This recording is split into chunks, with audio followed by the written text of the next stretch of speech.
வணக்கம். அத்துணை சப்ஸ்கிரைபர்களையும் எல்லா அன்பு உள்ளங்களையும் எனது நண்பர்களையும் வருக வருக என வரவேற்பதில் பெருமகிழ்ச்சி கொள்கிறேன். எல்லோரும் எங்கூட சேர்ந்து இறைவனை பிரார்த்தனை செய்யுங்கள். வக்ரதுண்ட மகாகாய சூரிய கோடி சமப்பிரபக அவிக்னம் குருமே தேவ சர்வகாரியேஷு சர்வதா. தென்னாட்டுடைய சிவனை போற்றி, என் நாட்டவர்க்கும் இறைவா போற்றி. அன்பர்களே, நண்பர்களே, இந்த நல்ல பொழுதில் உங்கள் அத்துணை பேரையும் சந்திப்பதில் மிக்க மகிழ்ச்சி கொள்கிறேன். இன்றைய மாலை பொழுது என்பது உங்களுக்கு இனிதாக அமைய இறைவனை எல்லா வகையிலும் பிரார்த்தனை செய்து கொள்கிறேன். இன்றைக்கு நம்ம பார்க்க போகிற தலைப்பு என்பது திருமணத்தில் தடை. திருமணத் தடையா, ராகு கேது தோஷம். இது ஒரு வித்தியாசமான தலைப்பு. திருமணம் என்பது நான் பல தடவை சொல்லியிருக்கேன். Marriage is an affair. People who are outside want to get in, அந்த people who are inside want to get அவுட்னு ஆங்கிலத்தில் சொல்லியிருக்கேன். இதனுடைய தமிழாக்கம் என்பது, திருமணம் என்பது வெளியே இருக்கக்கூடியவர்கள் உள்ளே நுழைய ஆசைப்படுகிறார்கள், உள்ளே இருப்பவர்கள் வெளியே வர ஆசைப்படுகிறார்கள். இந்த மாதிரியான ஒரு கேம் தான், விளையாட்டு தான் இது. திருமணம் ஏன் சமீப காலங்களில், சமீப ஆண்டுகளில் ஒரு 190 திருமணங்கள் ஃபெயில் ஆகுது? இது ஏன்? பல திருமணங்கள் உடைவதற்கான காரணம், விவாகரத்து கோர்ட்டுகள் ஒவ்வொரு மாநிலத்திலையும் நிரம்பி வழிகிறது. இதற்கு என்ன காரணம்? ஒரு முக்கிய காரணம் என்பது சகிப்புத்தன்மை. அது ஆணாக இருக்கட்டும், பெண்ணாக இருக்கட்டும், மனிதன் என்பவன் வாழ்க்கையில் அடுத்தவங்களை சார்ந்து தான் வாழணும். இது அடிப்படை உண்மை. எப்போவுமே ஒரு உறவில், எந்த உறவுலையுமே இசிஜி ஹார்ட்டில் எடுத்தீங்கன்னா அப்படி மேலே கீழே போகுமோ அப்படி மேலே கீழே இருந்தே தீரும் உறவு. ஒரே மாதிரி எப்போவுமே முதல்ல காதலிக்கிறீங்க, ஒரு பொண்ணை பார்க்குறீங்க, இல்லை கல்யாணம் பண்ணுறீங்க, அன்றைக்கி எப்படி ஜிவ்வுன்னு இருக்குது, அந்த மாதிரிலாம் 45 வயசுலலாம் இருக்காது, கம்மியாக தான் ஆகும். நடுவுலையே ஒரு பந்தாடிடும். இப்போ சனிக்கிழமை காலம்பரம் 8 மணிக்கு இருக்கிற மாதிரி 10 மணிக்கு இருக்காது, 10 மணிக்கு இருக்கிற மாதிரி மனசு அதே மாதிரி 1 மணிக்கு வேலை செய்யாது. இது ஆணும் புரிந்து கொள்ள வேண்டும், பெண்களும் புரிந்து கொள்ள வேண்டும். இன்னொரு முக்கிய காரணம் என்ன திருமணத்தில் தடைகள் ஏற்படுவதற்கு? அதாவது காலத்தில் சில மாற்றங்கள் நிகழ்ந்தே தீரும். எல்லா சமுதாயத்திலையும் உண்டு, இங்கே மட்டும் இல்லை. அது கிரீக்காக இருந்தாலும், யூகே லண்டனாக இருந்தாலும், எல்லா சமுதாயத்திலும் காலம் பரிமாணங்கள் மாறும். ஒரு காலத்தில் ஆண்கள் மட்டும் வேலைக்கு போகணும், பெண்கள் அடுப்பு ஊத வேண்டும் அப்படிங்கிற சட்டமெல்லாம் இருந்தது. ஆண்கள் மறைந்து விட்டால் பெண்கள் உடன்கட்டை ஏற வேண்டும் என்ற சட்டம் கூட இருந்தது. அதையெல்லாம் மீறி இன்றைக்கு சமுதாயம் சிவிலைசேஷன் ஆகி பல பரிமாணங்களை தாண்டி பெண்கள் இன்னைக்கு படித்து ஆண்களை விட சராசரி என்ன அதுக்கு மேலவே படித்து மேலவே போட்டியாளராகவும் பல வேலைகளில் பல திறமைகளை காட்டி கொண்டு வந்து தான் இருக்காங்க. அதனால தன்னிச்சையாக படித்து கல்வி, அந்த அறிவு, அதை பார்க்கக்கூடிய ஒரு விஷயத்தை அணுகக்கூடிய முறை அது மாறி இருக்கு. இப்போ நான்லாம் படிக்கக்கூடிய காலத்தில் இருந்த பெண்களை கூட இப்போ இருக்கக்கூடிய பெண்களுடைய அசாத்தியமான திறமை என்பது நல்ல டிஃப்ரென்ஸ் இருக்கும். ஏன்னா நிறைய படிப்பு, நிறைய இன்ஃபர்மேஷனு, இன்டர்நெட்டு, டிஜிட்டல் யுகத்தில் வாழ்ந்துக்கிட்டு இருக்கோம். தவிர இன்னைக்கு பெண்கள் செக்யூரிட்டியை பற்றியும் சேஃப்டியை பற்றியும் கணிசமான அளவுக்கு ஒரு அவேர்னஸ் வந்திருக்கு. பெண்களை எப்படி பார்க்க வேண்டும், எப்படி மதிக்க வேண்டும், இதெல்லாம் கூட ஒரு காரணம். பெண்களுக்கு என்னன்னா, இந்த மேல் டாமினேட்டட் சொசைட்டின்னு சொல்லுவாங்க. பல 1000 ஆண்டுகளாக ஆண்கள் ஆதிக்கம் செலுத்திய ஒரு கம்யூனிட்டி. அதில் திடீர்னு பெண்கள் முன்னுக்கு வராங்க. இல்லை பெண் ஒரு 5000 ஆண்டா ஆண் பெண்ணை கீழவே வச்சு பார்த்தாச்சு. திடீர்னு வரும்போது கண்டிப்பாக மனதில் வெறுப்பும் காயமும் அதிகமாக இருக்கக்கூடிய பெண் வர்க்கத்திற்கு கோபம் வரத்தான் செய்யும். இப்போ நீங்கள் ஒரு 3 மாதம் உங்களை ரூமில் ஒருத்தர் அடைச்சி வச்சுருந்து டக்குன்னு கழட்டி விட்டாங்கன்னா நீங்கள் அவரை தாக்குவீங்க. ஏன்னா உங்கள் மனசில் கிட்டத்தட்ட ஒரு பைத்தியம் அளவுக்கு நீங்கள் போயிடுவீங்க. அந்த அளவிற்கு பெண்களுக்கும் முன்னேற்றங்கள் நடக்குது. இந்த பெண்களுக்கு இந்த இதனால தான் திருமணத்தில் பிரிவுகள் ஏற்படுது. இதை தவிர உறவுகளுடைய தாக்கம் வேற. ஒரு 2 பேர் கல்யாணம் பண்ணுறாங்கன்னா இந்த பெத்த அப்பா அம்மா கூடவே போயிட்டு அவங்க என்ன நினைக்கிறாங்கன்னா, என்னுடைய பையனுக்கு நான் திருமணம் செய்து வைக்கிறேன் ஒரு பொண்ணோட, என் பையன் நல்லா இருக்கானா இல்லையான்னு எனக்கு பார்க்கணும். நல்ல விஷயந்தான். எத்தனை நாள் பார்ப்பீங்க? பையனுக்கு 60 வயசு ஆகிற வரைக்கும் பார்ப்பீங்களா? உங்களால் எவ்வளோ தூரம் போக முடியும்? உங்களால் கண்டிப்பாக 10 வருஷத்துக்கு மேலே போக முடியாது. அவன் பார்க்க வேண்டிய வாழ்க்கை, அவன் வாழ வேண்டிய வாழ்க்கை அவன் வாழ்ந்து தான் ஆகணும். அதே தான் பெண்களுக்கும். பெண்களுடைய அம்மாவும் சரி அப்பாவும் சரி, என் பொண்ணு நீங்கள் போனீங்கன்னா நீங்கள் தான் முதல் எதிரி அந்த பெண்ணுடைய வாழ்க்கைக்கு. எப்பவுமே ஒரு அடல்ட்டான ஒரு 25 வயது ஆன பெண்ணுக்கு பக்கத்துணையாக இருக்கலாம், பெற்றவர்கள் தப்பில்லை. ஆனால் அவங்க வாழ்க்கையில் இன்ஃப்ளூயன்ஸ் பண்ணக்கூடாது, விலகி நிற்கணும். இந்த அறிவு என்பது பல பெற்றோர்களுக்கு வந்தாக வேண்டும். இதுவும் ஒரு முக்கிய காரணம் திருமணத்தில் பிரிவுகள் ஏற்படுத்திருக்கு. அது மட்டும் இல்லாமல் திருமணத்தில் தடை, இது ஒரு கோஷ்டி. திருமணத்துக்குள்ளே போயிட்டு ஏகப்பட்ட தொந்தரவு, மாமியார் தொந்தரவு, மச்சான் தொந்தரவு, மாப்பிள்ளை தொந்தரவு, மச்சனன் தொந்தரவு, வெளியே வரணும்னு. இன்னொரு கோஷ்டி இருக்கு, திருமணத்துக்குள்ளே போய் கேட் என்ட்ரி பாஸே கிடைக்காம சிக்கி தவித்துக்கிட்டு இருக்கிற ஒரு கும்பல். அதில் யாருன்னு பார்த்தீங்கன்னா படித்தவர்கள், படிக்காதவர்கள், அழகாக இருப்பவர்கள், அழகாக இல்லாதவர்கள், நல்லா சம்பாதிப்பவர்கள், சம்பாதிக்காதவர்கள், எல்லாரும் திருமணம் ஆளை. இதுதான் உண்மை, பெரிய கோஷ்டி இது. இந்த கோஷ்டி என்னன்னா, எப்படியாவது முதல்ல என்ன கண்டிஷனு, 56 கண்டிஷனு. திருமணம் பார்க்க ஆரம்பிக்கும் போது 22 வயசில், இப்போ வயசு 40. இப்போ என்ன கண்டிஷனு, பொண்ணு கிடச்சா போகிறோன்னு கண்டிஷனு.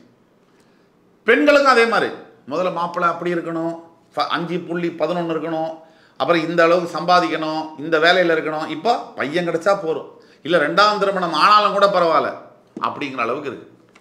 இதெல்லாம் என்ன காரணம்? திருமணத்தில் தடை ஏற்படுவதற்கு காரணம் என்ன? அடித்து சொல்ல முடியும், ஜாதகம் தான். இந்தியாவில் நான் பேர் சொல்ல விரும்பவில்லை, மிகப்பெரிய அரசியல்வாதி, அவருக்கு 50க்கும் மேற்பட்ட வயது, இன்னும் திருமணம் ஆகலை.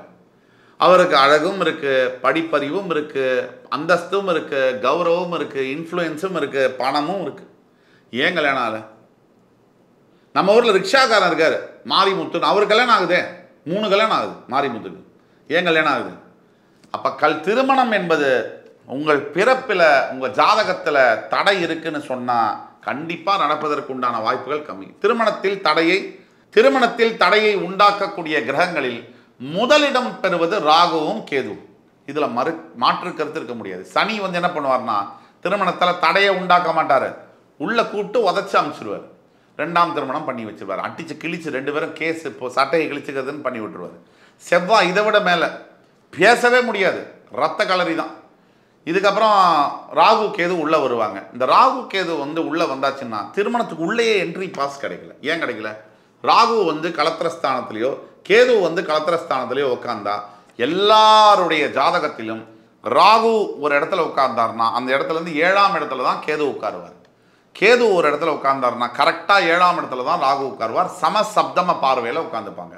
7ஆம் இடம் என்பது ஒன்றும் இல்லை. இப்போ உங்களுக்கு நான் முன்னாடி பேசிட்டு இருக்கேன், நீங்கள் எதுக்கு முன்னாடி உட்காந்துருக்கீங்க, இதுதான் 7ஆம் பார்வை என்பது.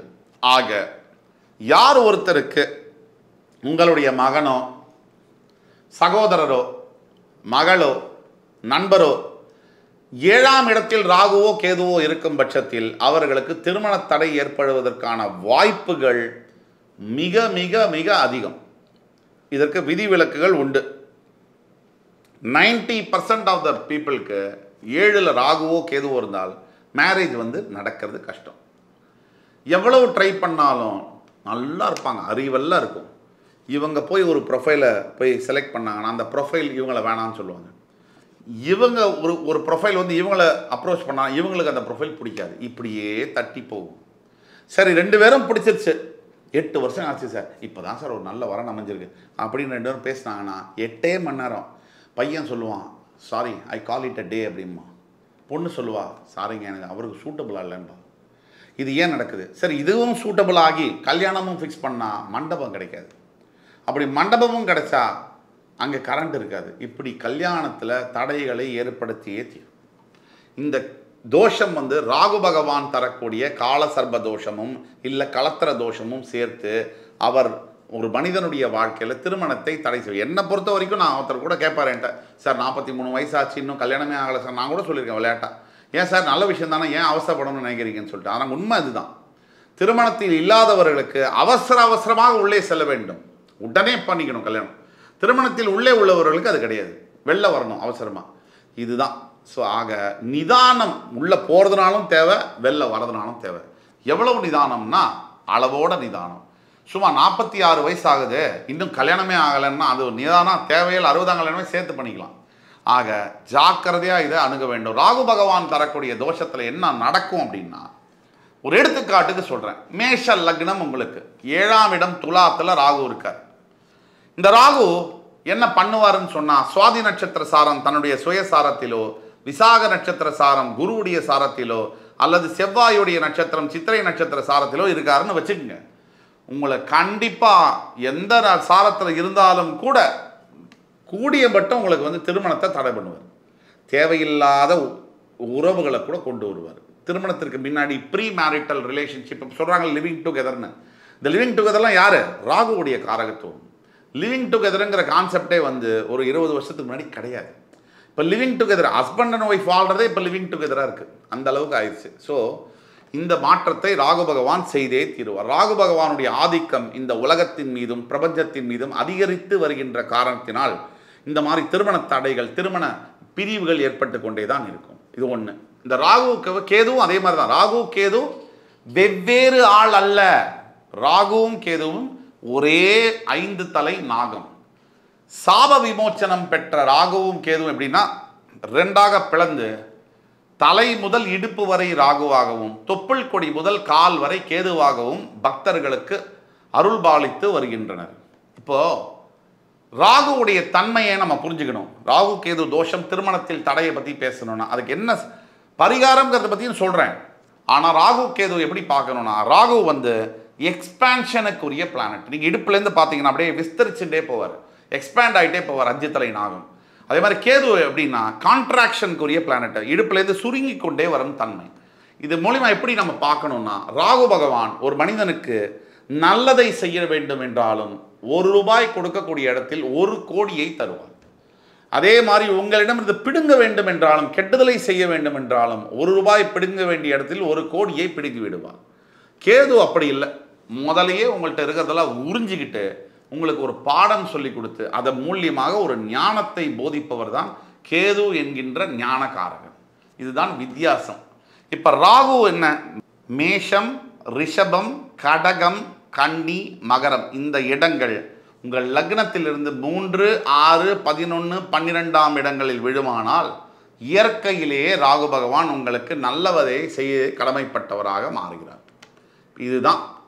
இப்போ ராகு பகவானால் கேது பகவானால் உங்களுடைய மகனுக்கோ மகளுக்கோ திருமண தடை ஏற்படுகின்றது என்றால் இங்கே கீழே கொடுக்கப்பட்டுள்ள வாட்ஸ்அப் நம்பரில் எங்களை காண்டாக்ட் பண்ணி ஆன்லைனில் தான் பேமெண்ட்டு, ஆன்லைனில் தான் கன்சல்டேஷனு. நாங்கள் துல்லியமாக உங்களுக்காக நான் பிரத்யேகமாக உங்களுடைய மகனோ மகளுடைய எதிர்காலத்தையோ இல்லை அதற்கு என்ன பரிகாரம் செய்ய வேண்டும் என்பதை பற்றி விரிவாக உங்கள்கிட்ட டிஸ்கஸ் பண்ணி உங்களுக்கு ஒரு சொல்யூஷனை கொடுக்க முடியும். ஆக இந்த வீடியோ கண்டிப்பாக உங்களுக்கு பயனுள்ளதாக இருக்கும் என்று நம்புகிறேன். மறுபடி உங்கள் எல்லோரையும் ஒரு புதிய காணொளியில் சந்திக்கும் வரை உங்களிடமிருந்து விடைபெறுவது உங்கள் சுபாஷ் பாலகிருஷ்ணன். நன்றி, வணக்கம், வாழ்க வளமுடன்.